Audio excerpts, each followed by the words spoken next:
झारखंड में हाड़ कपाती ठंड के बीच बदल सकता है मौसम। 31 जनवरी से बारिश के आसार। झारखंड में मौसम का मिजाज एक बार फिर बदल सकता है। खबरों को माने तो 31 जनवरी से बारिश के आसार हैं। झारखंड के गुमला, खूंटी, रामगढ़, बोकारो, हजारीबाग, पूर्वी सिंहभूम, पश्चिमी सिंहभूम, सरायकेला खरसावां, सिमडेगा, देवघर, धनबाद, दुमका, गिरिडीह, गोड्डा, जामताड़ा, पाकुड़, साहिबगंज जिले में बारिश होने के संकेत हैं। खबरों को माने तो 2 व 3 फरवरी की सुबह में झारखंड में कोहरे या धुंध और बाद में आसमान स्वच्छ रहेगा, मौसम शुष्क रहेगा। बता दें कि 29 और 30 जनवरी की सुबह में कोहरे या धुंध और बाद में आंशिक बादल छाए रह सकते हैं, मौसम शुष्क रहेगा। इसके बाद अगले 3 दिन इसमें धीरे धीरे 3 से 4 डिग्री सेल्सियस तापमान की वृद्धि हो सकती है। ईडी के विरोध में झामुमो का राजभवन तक पैदल मार्च। झारखंड में केंद्रीय एजेंसी ईडी द्वारा झारखंड सरकार एवं मुख्यमंत्री हेमंत सोरेन को प्रताड़ित करने के विरोध में झारखंड मुक्ति मोर्चा यानी झामुमो ने रविवार को पैदल मार्च राजभवन तक निकाला।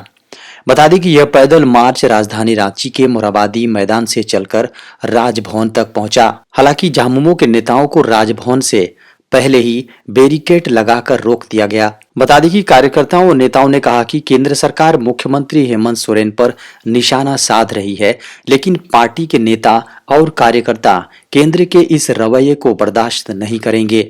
केंद्र और बीजेपी यदि मुख्यमंत्री को परेशान करना बंद नहीं करते हैं तो आने वाले चुनाव में भाजपा का सत्ता से उखाड़ फेंकेंगे। कार्यकर्ताओं ने कहा है कि केंद्र सरकार साजिश के तहत हेमंत सोरेन सरकार को अस्थिर करने का प्रयास कर रही है। जल्द जारी होने वाला है सीटेट जनवरी 2024 एग्जाम की आंसर की।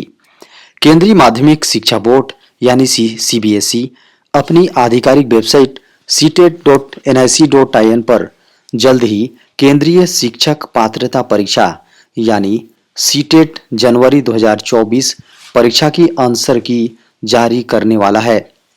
बता दें कि सीटेट एग्जाम का आयोजन 21 जनवरी को किया गया था। अब इसकी आंसर की पर काम जारी है।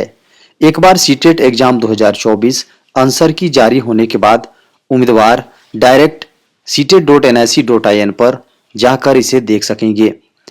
बता दें कि सीटेट आंसर की 2024 जारी करने के बाद सीबीएसई उम्मीदवारों को प्रति प्रश्न शुल्क के भुगतान पर आपत्तियां उठाने की अनुमति देगा। आपत्तियां यदि वैध हुई तो आंसर की में बदलाव करके इन्हें दोबारा से जारी किया जाएगा और अपने सीटेट 2024 आंसर की के प्रति जो आपत्ति शुल्क दिया था उसे वापस कर दिया जाएगा। झारखंड में बिजली उपभोक्ताओं को मिली बड़ी राहत। अब व्हाट्सएप पर मिलेगा बिजली का बिल। झारखंड में बिजली उपभोक्ताओं के लिए बड़ी खबर है। बता दें कि बिजली बिल समेत कई अन्य सुविधाएं अब बिजली विभाग यानी जेबीवीएनएल व्हाट्सएप और मैसेज के जरिए भी सूचनाएं दे पाएंगी। बता दें कि झारखंड बिजली वितरण निगम लिमिटेड यानी जेबीवीएनएल ने इसके लिए गपशप टेक्नोलॉजी इंडिया प्राइवेट लिमिटेड के साथ समझौता किया है। बता दें कि व्हाट्सएप व मैसेज सेवा 1 मार्च से शुरू होने की खबर है। खबरों को माने तो इसमें उपभोक्ता बिजली का बिल देख सकते हैं और बकाये की जानकारी भी प्राप्त कर सकते हैं। वहीं बिजली से संबंधित किसी प्रकार की शिकायत भी दर्ज करा सकते हैं। साथ ही बिजली कटने पर कब आएगी इसकी भी जानकारी हासिल कर सकते हैं। इसके अलावा प्रीपेड मीटर के बैलेंस की जानकारी भी ले सकेंगे। देश में रेलवे में 1.5 लाख पदों के लिए भर्ती प्रक्रिया पूरी। केंद्रीय रेल मंत्री अश्विनी वैष्णव ने कहा है कि 1,50,000 कर्मचारियों के लिए रोजगार प्रक्रिया हाल ही में पूरी हुई है। इसके तुरंत बाद सहायक लोको पायलट के चयन से नई प्रक्रिया शुरू कर दी गई। यह इस दिशा में पहला कदम है। उन्होंने वार्षिक रोजगार प्रक्रिया और इसके पीछे के मकसद का भी जिक्र किया है। बता दें कि उन्होंने कहा है कि रेलवे अधिक रोजगार के अवसर देने की योजना बनाने में लगा हुआ है और 1.5 लाख पदों के लिए रोजगार की प्रक्रिया पूरी हो चुकी है। रेल मंत्री ने कहा है कि ग्रुप डी में तकनीकी और गैर तकनीकी कैटेगरी में रोजगार के अधिक मौके मिलेंगे।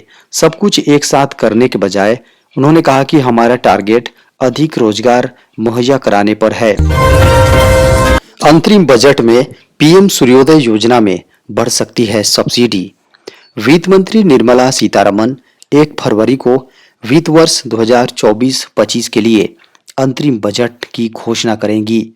माना जा रहा है कि सरकार अंतरिम बजट में पीएम सूर्योदय योजना के तहत बढ़ी हुई सब्सिडी की पेशकश की जा सकती है। खबरों को माने तो मोदी सरकार अंतरिम बजट में घरों के लिए हाल ही में शुरू की गई छत सौर योजना, प्रधानमंत्री सूर्योदय योजना के लिए बजट आवंटन शामिल किए जाने की उम्मीद है।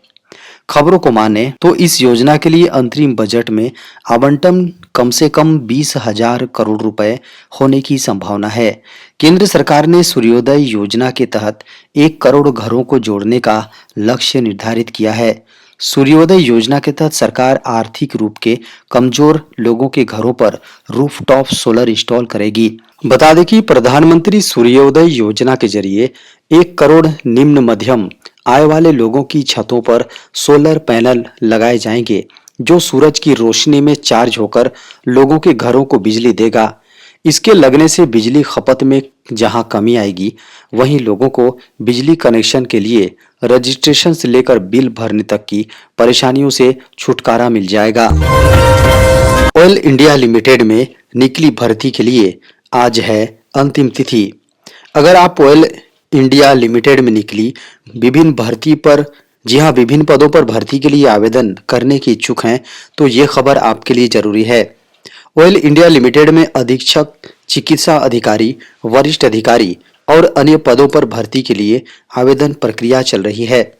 इन पदों पर भर्ती के लिए आवेदन प्रक्रिया को आज यानी 29 जनवरी 2024 को बंद कर दिया जाएगा।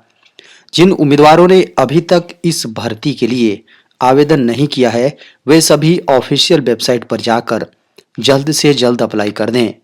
बता दें कि इस रिक्रूटमेंट ड्राइव के जरिए कंपनी में कुल 102 खाली पदों को भरा जाएगा। इनमें 4 अधीक्षण अभियंता के लिए, 97 वरिष्ठ अधिकारी और अन्य पदों के लिए एक रिक्ति गोपनीय सचिव के लिए है। बता दें कि इन भर्ती के लिए आवेदन करने वाले सामान्य ओबीसी एनसीएल उम्मीदवारों को 500 का आवेदन शुल्क देना होगा। वहीं एससी, एसटी, पीडब्ल्यूबीडी, ईडब्ल्यूएस भूतपूर्व सैनिकों के लिए आवेदन शुल्क में छूट दी गई है। भारत में पिछले 24 घंटे में सामने आए कोविड-19 के 182 नए मामले। देश में कोविड-19 संक्रमण के 182 नए मामले सामने आए हैं, जबकि उपचाराधीन मरीजों की संख्या 1525 हो गई है। स्वास्थ्य मंत्रालय ने रविवार को इसकी जानकारी दी। मंत्रालय के सुबह 8 बजे जारी किए गए आंकड़ों के अनुसार पिछले 24 घंटे में केरल में कोविड-19 से एक व्यक्ति की मौत की खबर है। खबरों को माने तो 5 दिसंबर 2023 के बाद एक दिन में कोरोना वायरस संक्रमण के सर्वाधिक 841 नए मामले 31 दिसंबर को दर्ज किए गए थे। कोविड के उपचाराधीन मरीजों में से लगभग 92% मरीज घर पर ही पृथक वास में हैं। खबरों को माने तो वर्तमान में उपलब्ध आंकड़ों से पता चलता है कि JN.1 उप स्वरूप के कारण से न तो नए मामलों में तेजी से वृद्धि हो रही है और न ही अस्पताल में भर्ती होने वालों मरीजों की संख्या में वृद्धि हुई है। देश में कोरोना वायरस के डेल्टा स्वरूप के कारण अप्रैल-जून 2021 में महामारी की स्थिति बेहद भयावह हो गई और उस दौरान 7 मई 2021 को देश में एक दिन में संक्रमण के 4,14,188 नए मामले सामने आए थे और 3,915 मरीजों की मौत हुई थी।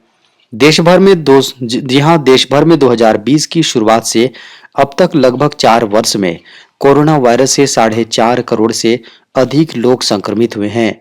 साथ ही इससे 5.3 लाख से अधिक लोगों की मौत हुई है। 75 वर्ष का हुआ supreme court, PM Narendra Modi ने लॉन्च की नई वेबसाइट। सुप्रीम कोर्ट 75 साल का हो गया है। रविवार को सर्वोच्च न्यायालय के 75 वर्ष पूरे होने पर आयोजित कार्यक्रम में भारत के मुख्य न्यायाधीश ने फ्यूचर प्लान बताया। पीएम नरेंद्र मोदी ने भी कार्यक्रम को संबोधित किया और सुप्रीम कोर्ट की नई वेबसाइट को लॉन्च किया। सीजेआई डीवाई चंद्रचूड़ ने कहा कि सुप्रीम कोर्ट जल्द ही अपने डिजिटल डेटा को क्लाउड बेस्ड इंफ्रास्ट्रक्चर में ट्रांसफर कर देगा। एक संस्था के रूप में प्रासंगिक बने रहने के लिए सुप्रीम कोर्ट की क्षमता के लिए चुनौतियों को पहचानने और कठिन बातचीत शुरू करने की जरूरत है। सीजेआई ने बताया कि डिजिटल सुप्रीम कोर्ट रिपोर्ट लोगों को डिजिटल फॉर्मेट में निर्णय निशुल्क उपलब्ध कराएगी। 1950 के बाद से 36,300 वाट मामलों को कवर करने वाली सुप्रीम कोर्ट रिपोर्टों के सभी 519 खंड डिजिटल फॉर्मेट में बुक मार्क किए गए हैं। यह यूजर्स के अनुसार ओपन एक्सेस के लिए उपलब्ध होगी। 75 साल के होने पर सुप्रीम कोर्ट की नई वेबसाइट भी लॉन्च की गई। वेबसाइट को प्रधानमंत्री नरेंद्र मोदी ने समारोह के दौरान लॉन्च किया। सुप्रीम कोर्ट का उद्घाटन 28 जनवरी 1950 में किया गया था।